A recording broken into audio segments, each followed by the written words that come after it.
So natapos din yung 3 araw na ulan. So bali ngayon maganda na yung panahon, uminit na rin, kaya nandito ako muli sa tabing dagat, pero hindi na po doon sa may sentro sa amin, sa tapat. Nandito ako ngayon sa tinatawag na Isla Noa, dito sa sitio ng Tagudtod, dito sa aming barangay.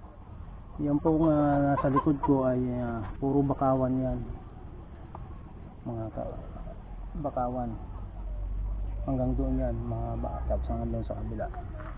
So bali yung may-ari nitong bangka, siya ang presidente ng kanilang samahan ng mangingisda. Meron silang project nung nakaraan na nagtanim sila ng mga bakawan. Una, pinatubo muna nila, meron silang nursery, tapos nung medyo medyo malalaki na ng konti, sa kanila itinanim sa may dagat. So bali ngayon itong lilitingan ko ay sa kanya. Bali nung araw kami ay talagang sanggang dikit nitong may-ari nito ang bangka. Tapos alam kong talagang napakahilig niya sa dagat, kaya hanggang ngayon dagat pa rin ang sa dagat pa rin ang kanyang hanap buhay.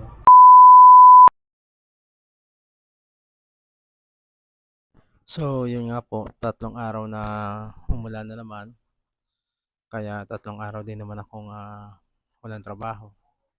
Sa araw na ito ay medyo maganda yung panahon, kaya nakapagtrabaho ulit ako dito sa bangka ng aking kaibigan.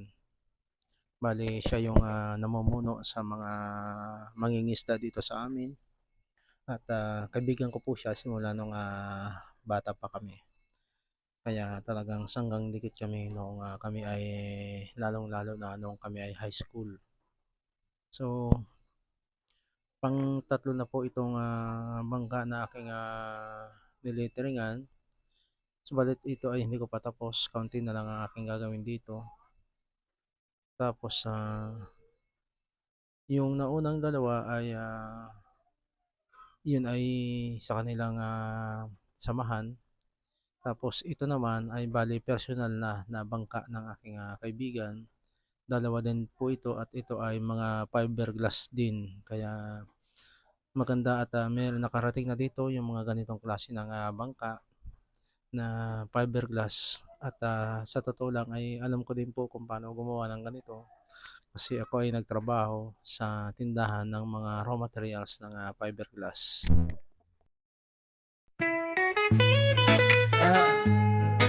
Dahil ka na napapansin sa satuyang kapalibutan, Bagyo na ang para sa sinan sa tuyang mga salog.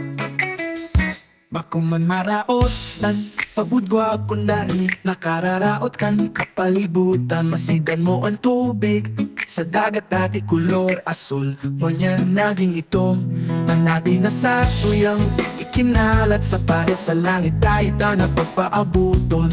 Igwa sana akong pakihuron, sa sakuyang pagkawaran lugol ay tag-uuran. Veterahon ko ang sakuyang gitara, tangani sa panganuro na lang kita magkandahan ng mga aking ngunyan lang namundag. May malingig na paros pagkayasin ng naabutan, may mga kahoy pakayasin ng sasakaton, may mga salok pa kayang lalamuyan. Natatakot dati niya to pag-isipan ang mga nangyayari sa satuyang kapalibutan. Bako man maraotan, pagkudwa kundai, nakararaot kan kapalibutan. Ako man maraotan, Pagkudwa kundai, nakararaot sa kapalibutan.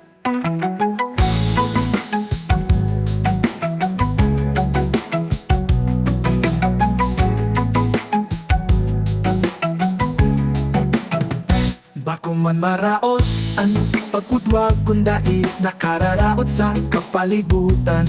Paabot ang panahon ng mga payong daig ng madapuan. Masidan mo ang kahoy ng matitibay, o niya nagagadang dahil sa satuyang kalokohan.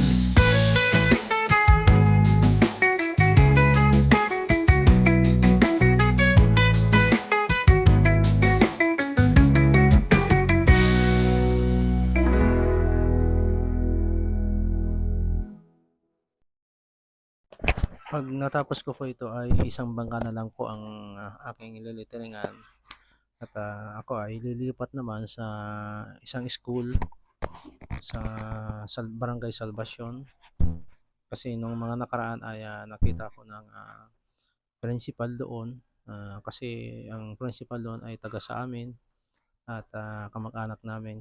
Sabi niya ay mabuti at nakita kita kasi magpapalittering ako sa iyo at papipinturahan ko din o palagyan ng design yung I love Salvation ES.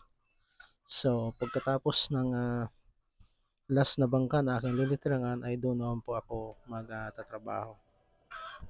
Bali, salamat po ulit sa lahat ng aking mga followers.